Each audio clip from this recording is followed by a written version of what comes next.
Just a few months ago, the simple act of making a cup of tea would have been more physical activity than Jean Gilbert's body would allow. A series of tests identified a massive tumour growing around her right kidney, doctors giving her less than a year to live. I had him with me over at the Martyr, and I started crying, he started crying, because I knew what it was then, cancer. Yes, I thought I was going to lose it. It doesn't respond to radiotherapy or chemotherapy. Your only chance of removing this is surgery. The procedure to remove the tumour involved stopping Jean's heart for close to 2 hours. It had never been done at Newcastle's John Hunter Hospital until now. The tumour itself extended right into the main vein of the body, and if you open into that to try and get the tumour out, then people will bleed to death on the operating table. And obviously that's not something we try to achieve, and the only way you can actually get the tumour out of the main vein is to stop the circulation so that people aren't going to bleed. The procedure was a success, with Jean walking around just days afterwards. She now needs no medication, just a healthy diet and another checkup in 6 months. This is still a little bit sore up here because of the bone, but other than that I'm right. And we're all very pleased about how well it went, and we're hoping that we can now offer this more often for people for whom it's appropriate. Paul Lobb, NBN News.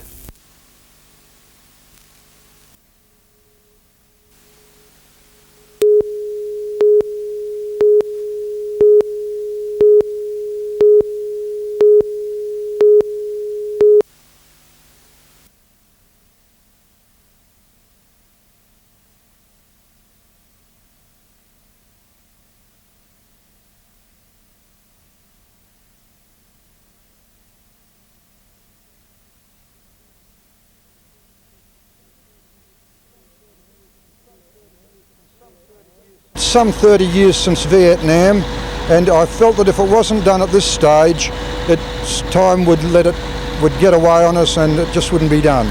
So we've finished it now for the end.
We'll have some 20,000 visitors come to the area. They'll be here for 10 days or more, and it's a great opportunity to say to those people, look, if you're investing money in the future, Newcastle and the Hunt is the right place to do it.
Tomago Aluminium's business improvement program aims to cut $65 million from its operating costs. Employees have expressed concerns that 200 jobs will go. The union hopes not. Our position is that there'll be no involuntary redundancies. The document wasn't signed. We got together with the company yesterday and put out a combined communique to the employees to try and quell the rumours. The general manager of the plant says the figure of 200 job cuts has been discussed before, but he can't confirm whether the business improvement team has arrived at that number. The Metal Workers Union, now negotiating a new enterprise bargain agreement, has not been notified of a final total. There's been a lot of speculation on what the numbers are going to be. We believe there may be some positions go with work redesign, but not to that extent. Meanwhile, following Capral Aluminium's annual general meeting, the company says the 30% fall in its share price over the last 8 months has more to do with recent market fluctuations and difficulties in securing a long-term electricity supply deal for its Kurri Kurri plant than perceived problems selling its Hunter-based operation.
Samoa in mid-May is where 18-year-old Jamie Pittman could earn the right to become the youngest Novocastrian boxer to represent Australia at an Olympics.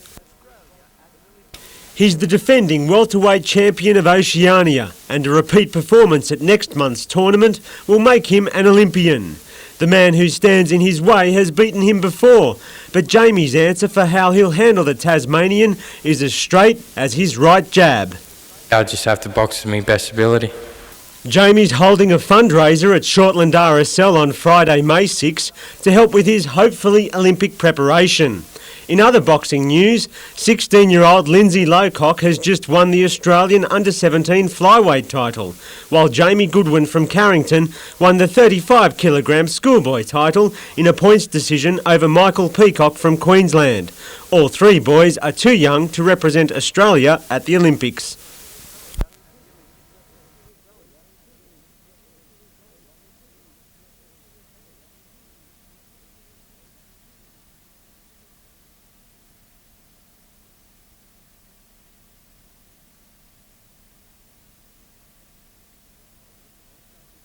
Impulse says it suffered substantial losses on the direct Melbourne route because of undercutting by Qantas, who is also about to offer more seats and cheaper fares.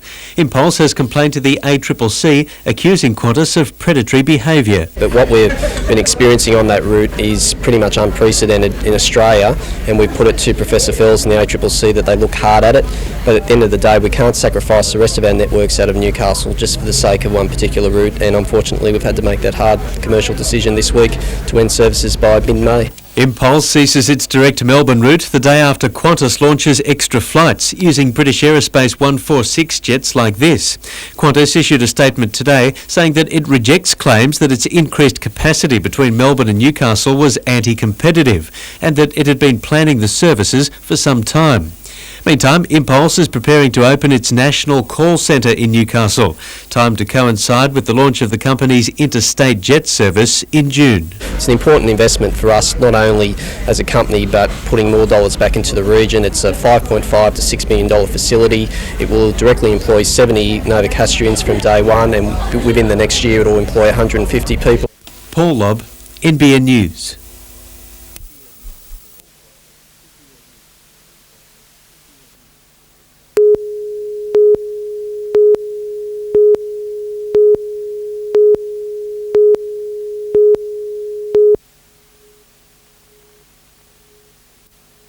The family of four was travelling from Sydney to Newcastle for the Easter break when their Commodore wagon collided with a semi-trailer near the Cardiff exit. When I had a big bang at the back of the car and the car started to lose it and then hit the bush and turned over. They all escaped serious injury. Meantime, traffic is building up tonight on the Pacific Highway north of Newcastle, with lengthy delays near Raymond Terrace. The highway between the Masonite Road roundabout and Italia Road has slowed to a crawl. 12 people died on the region's roads last Easter. Police are hoping this year's Operation Tortoise will reduce that figure. Speed, alcohol, seatbelts. The police out there, which will be increased in number, will be really concentrating on those points.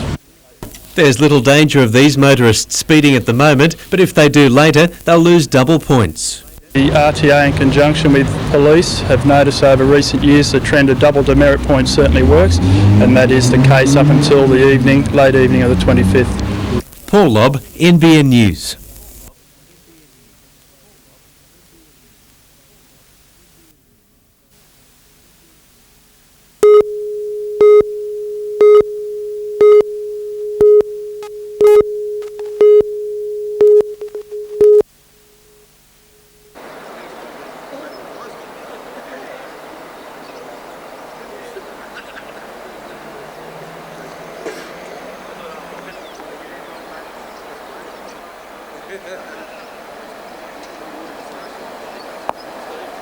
It's a big singles event. It's very prestigious, and I think nationally it's looked upon as one of the most important ones around. It's a big one.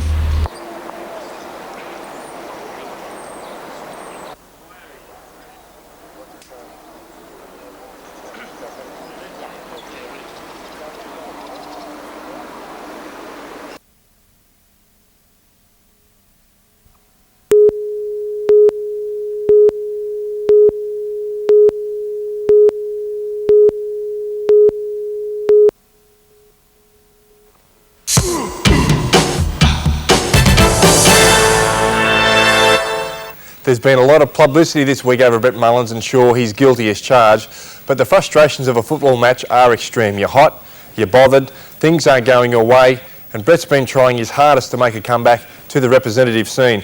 In doing so, he's put a lot of pressure on himself, which only added to the blow-up with McLinden. But $25,000 and 4-week suspension, I'll tell you what, that's pretty tough. Brett has apologised in public and in tears, and now McLinden has taken his spot. When you consider Auckland and North Queensland were each fined the same amount by the NRL for a brawl which spilled over the sideline, you've got to wonder whether the punishment Canberra's dished out fits the crime. And the wrap-up for this week, round 12, the Bulldogs-Storm match, is one to think about. The Bulldogs were ferocious last weekend against the Tigers, back to their traditional fire and brimstone defence. The Storm will have 8 players backing up from test duty, and even though the Dogs have been inconsistent, I think they can win this game. The Knights, they need to win and win well against Parramatta this Sunday at Marathon. Joey Johns will be having a well-deserved break, while Matty and the boys will need to be on their game against a crafty Brian Smith coach side. And you'd like to think that the Northern Eagles, if they have anything left in the tank, they'll use it at Brookvale against the Broncos, who have players backing up from the test, but of course they're used to that situation. I've picked the Tigers to beat the Cowboys, Saints over the Panthers, Sharks to beat the Warriors, who'll be sore after Friday's test, that's for sure. Roosters, Bulldogs, Knights and the Broncos to win their games. Enjoy your Easter. Back to you, Rabs.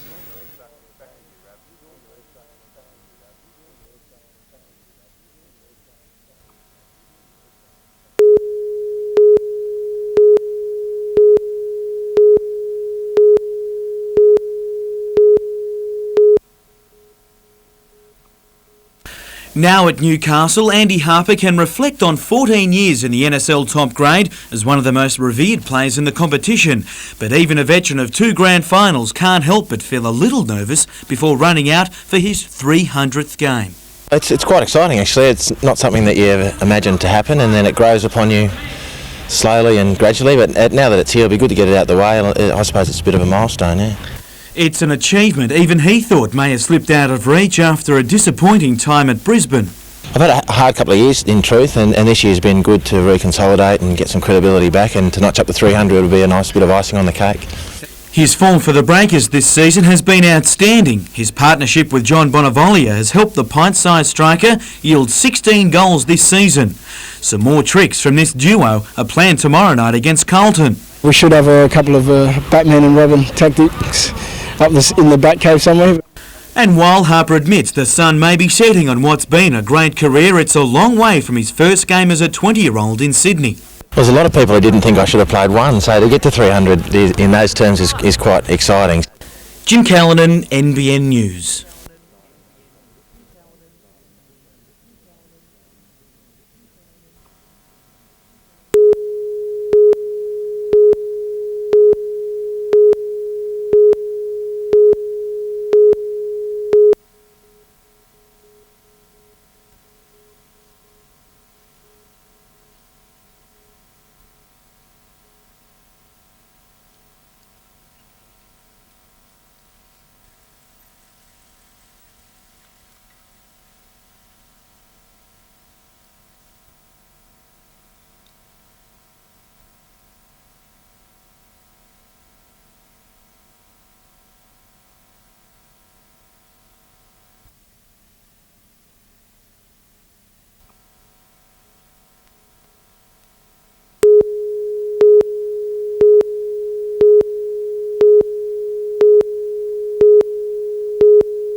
Once a force in country rugby circles, Newcastle has gone through some lean years. Now stocked with ex-Wildfires and a host of country rep players, Newcastle has the chance to become the champion bush zone once more. A chance coach Ray Nelson says must be taken. I think it's important that we do it this year. I think most certainly it's been a long time between drinks, but this year we hope to drink at the well. The ACT and Illawarra looked the biggest threats, while the team had an injury scare during the week to prop Marty Lasua. Marty's a worry, but I think we can nurse Marty through the problems. He's got an irritation in the back. The physio tells me that he should be okay. Last night in Tui's Cup Rugby League, Waratah Mayfield continued to show why it's one of the favoured teams in the competition with a 46-6 thrashing of Macquarie. Ex-Lion Darren Forward enjoying his new stint as a cheater. It just wasn't the Scorpions' night, with the home side right on the ball, taking an early lead and from there were never headed. After some busy off-scene shopping around for players, Waratah Mayfield are living up to pre-season favouritism that they'll rival Wests and Cessnock for the title.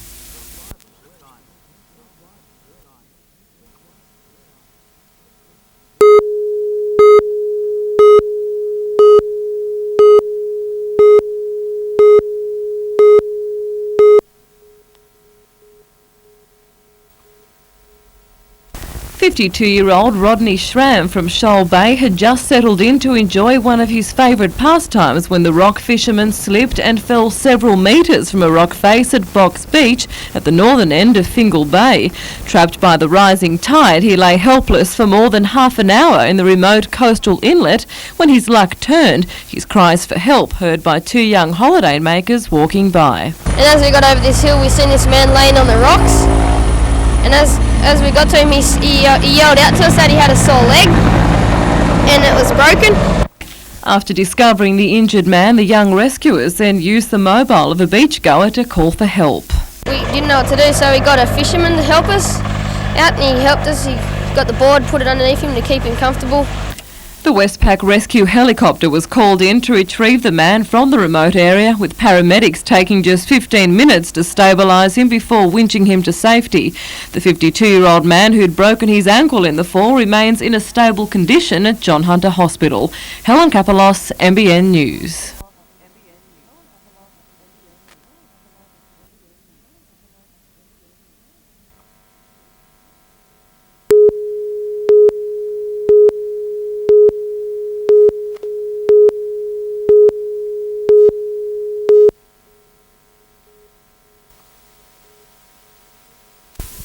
At the end of the F3, it started. Heavy traffic on the run to the Pacific Highway stopped still after finally turning north. People going nowhere unpacked holiday chairs or began playing games to avoid sitting aimlessly in their cars. Many didn't move for more than an hour, but nothing could be done to rescue them from the boredom. We would like to hire the chopper if you could. Parked cars had travellers trapped, though there were occasional breakthroughs. I think it's about to make a move now, actually, so... But that didn't last long, and it didn't go too fast either.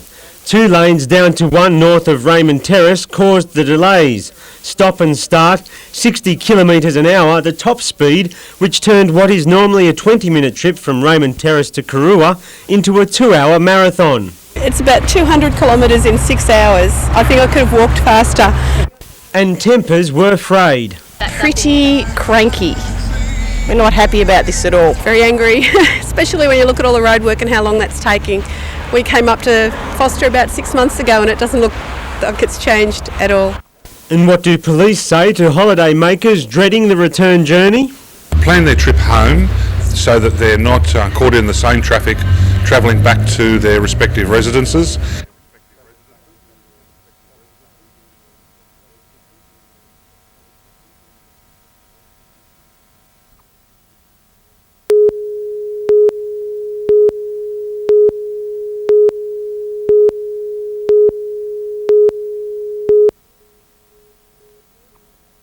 There weren't any accidents on the Pacific Highway north of Newcastle, bringing holiday travellers to a standstill yesterday, just the sheer volume of traffic. 6 hours, we should be 3/4 of the way to Brisbane by now. The seat of the problem was 2 lanes merging into one between Raymond Terrace and Kurua, prompting many motorists to wonder why Kurua has not been bypassed, especially since the project has long been on the drawing board. You've only got one bridge over Kurua that I know of. That's going to cost a lot of money to put another bridge over there, or put a double-lane bridge over there. But, in time they're going to have to do it. Many are concerned about the economic effect of a bypass on Kurua and whether it's really necessary. Once they get up here, they're in one lane and they just keep moving slowly. So no, I still think Raymond Terrace was a problem yesterday. They were all banked up long before they got to here. Other businesses believe the small town won't be harmed. I think it'd be better as a stop rest for everybody, so we'll just have to wait and see. But it's got to be better than this choked traffic. So I think most people don't want to stop. It's like you get into that line, you don't want to get out again. The EIS for the bypass, which includes a new bridge over the Kurua River, is not yet complete. But even if the project was ready to start tomorrow, it wouldn't be finished for years. David McElwain, NBN News.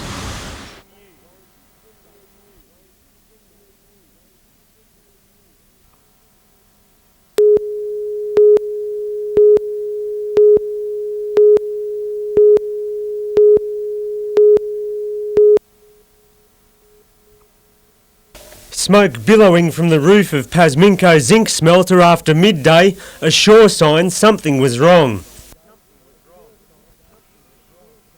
Concerned at the toxic nature of many products at the plant, emergency services had little time to waste. Fire engines raced past police roadblocks set on the main roads through Bullaroo.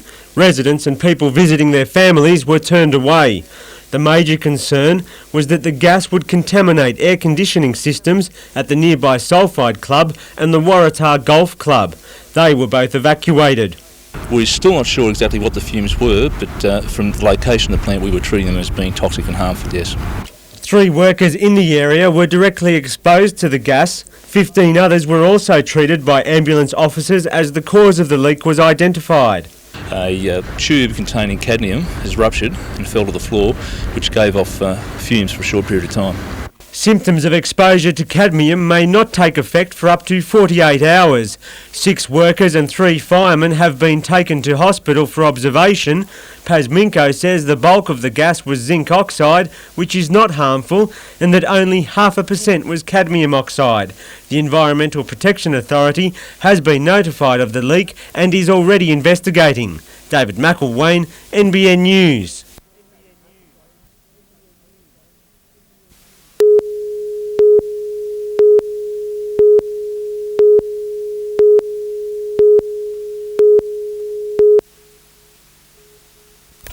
The game marked Andy Harper's 300th NSL match, and some Greg Owens brilliance almost got the party off on the right foot. Newcastle was keen to flex its muscle on home turf. Andy Roberts, though, was booked after this seemingly harmless challenge. But there was no doubt new boy Josh Ferguson found a spot that hurts. Carlton enjoyed few first-half chances. Likewise, Newcastle. Harper shot beating everything, including the net. Then a decision that left many scratching their head. Striker John Bonavolia yellow-carded for diving, when most thought he'd actually earned a penalty after a Steve Horvat tackle. Referee Eddie Lenny didn't do much to endear himself to fans shortly after. A second booking and subsequent send-off for Andy Roberts had the crowd seething. It threatened to spoil the real show, and the football was pretty to watch, with a double act by the keepers before half-time ensuring things remained level. Bodies went on the line as goals continued to elude. Bob Catlin rising to the occasion, blocking Simon Colosimo's shot before stopping a John Markovski bullet from a free kick, a save that made sure Newcastle got a much-needed competition point, something that could have been different given that early decision on Bonavolia. Jockeys isn't a penalty, well, I'm not breathing air, but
A lone piper pierced through the pre-dawn silence over Newcastle this morning, the sounds accompanied by the now thinning ranks of war veterans attending the dawn service, marking one of the most significant chapters in Australian history. And once again, the legacy of war united old mates. Mayfield Ex-Services Club hosting a hearty breakfast and an early drop of ale. Some of them I don't even see from one year to the other, but it's really the thing to meet all the friends that we have.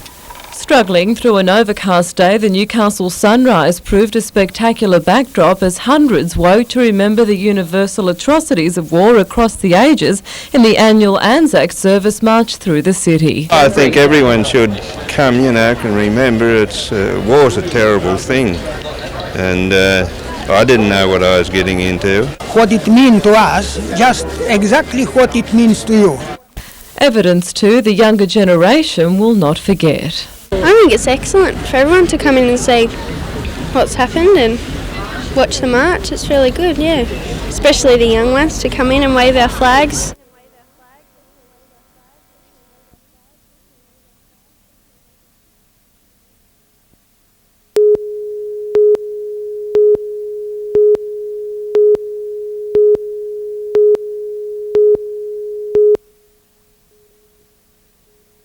Across the harbour at Stockton, a strong contingent of veterans was led by Air Force Group Captain John Clarkson. Locals turned out to follow the march along Mitchell Street to the War Memorial. Among those taking part, dozens of school children, including little Lawrence Kelly, wearing his late grandfather's medals.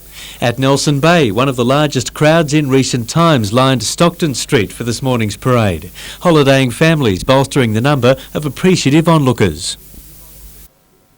Every vantage point was taken up as the large crowd of veterans passed by on their way to the Waterfront Memorial. Also taking part, the Ex-Service Women's Association of Port Stephens. The march was of different significance for all. Yeah, my husband went to East Timor, so this is his first march since he's been back. It's remembrance time for all the people who died.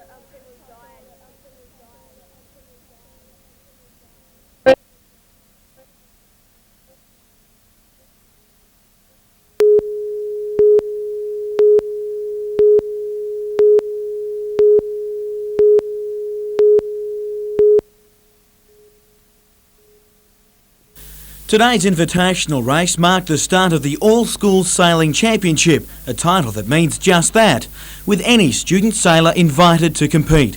This is probably the largest school sailing regatta of its kind in the world. It definitely is the largest of its kind in the Southern Hemisphere. Just on 350 competitors, some of those national champions will race in classes ranging from monohulls and yachts to catamarans and sailboards, with a wide range of craft in the water this week. Actually, you're entitled to turn up in any boat and sail here under an arbitrary handicap.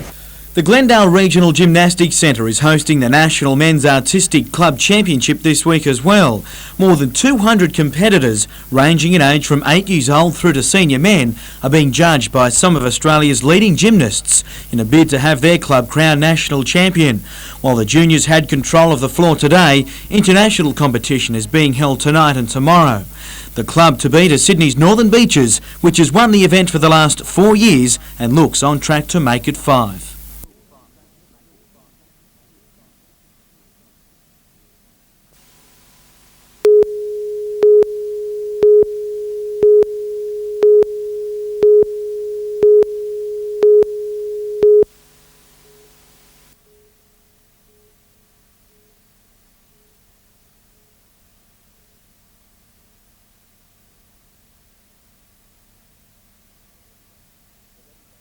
The levee banks in '98 did their job.